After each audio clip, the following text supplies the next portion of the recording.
അസ്സലാമു അലൈക്കും. ദാമ്പത്യ ജീവിതത്തിൽ ഇണക്കങ്ങളും പിണക്കങ്ങളൊക്കെ ചെറിയ രീതിയിലൊക്കെ ഒരു രസമാണല്ലോ. പക്ഷെ വലിയ വലിയ പിണക്കങ്ങളൊക്കെ ആയാലും അങ്ങനെ കുറേ കാലങ്ങളായിട്ടൊക്കെ നിങ്ങളുടെ ഭർത്താവ് അല്ലെങ്കിൽ ഭാര്യയൊക്കെ പിണങ്ങിയിട്ടുണ്ടെങ്കിൽ ഈ ഒരു ദുആ ചൊല്ലി നോക്കിയിട്ടോ. ഈ ഒരു ദുആ ചൊല്ലുന്നതിന് മുമ്പ് നിങ്ങളൊരു 11 തവണ നിങ്ങൾക്കറിയുന്ന ഏതെങ്കിലും ഒരു സ്വലാത്ത് ചൊല്ലണം കേട്ടോ. എന്നിട്ട് യാ അത്തൂഫുൽ കുവ്വത്തിൽ മത്തീൻ യഖ്തിഫ് അലയ്യ കൽബ് ഫുലാനിൻ ബിറഹ്മത്തിക യാ അർഹമർ റാഹിമീൻ. ഈ ഫുലാൻ എന്നുള്ളിടത്ത് നിങ്ങൾ ആരായിട്ടാണോ തെറ്റിക്കഴിയുന്നത് അവരുടെ പേര് പറയണം കേട്ടോ. ഇനി ഒരു ഉദാഹരണത്തിന് യാ അത്തൂഫുൽ കുവ്വത്തിൽ മത്തീൻ യഖ്തിഫ് അലയ്യ കൽബ് ഇബ്രാഹിം ബിറഹ്മത്തിക യാ അർഹമർ റാഹിമീൻ. അങ്ങനെ ചൊല്ലുക കേട്ടോ. നല്ല ഫലമാണ്. നിങ്ങൾ നല്ല മുമ്പുള്ളതിനേക്കാൾ നല്ല സ്നേഹം ഉണ്ടായിരിക്കും. എനിക്ക് അനുഭവമാണ് കേട്ടോ.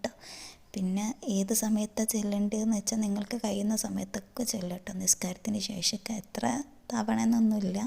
നിങ്ങൾക്ക് 11 തവണ ആണെങ്കിൽ അത്ര, 7 തവണ ആണെങ്കിൽ അത്ര, അത് അതിൽ കൂടുതലുണ്ടെങ്കിൽ അത്രയൊക്കെ നിങ്ങൾക്ക് ചൊല്ലട്ടോ, ദുആ ചെയ്യുക. അപ്പം നല്ല ഫലമാണ്. എനിക്ക് നല്ല അനുഭവം ഉള്ളത് കേട്ടോ. അപ്പോൾ എല്ലാവരുടെയും ദാമ്പത്യ ജീവിതം പഠിച്ചവന് സന്തോഷത്തിലൊക്കെ ആക്കി തരട്ടെ കേട്ടോ.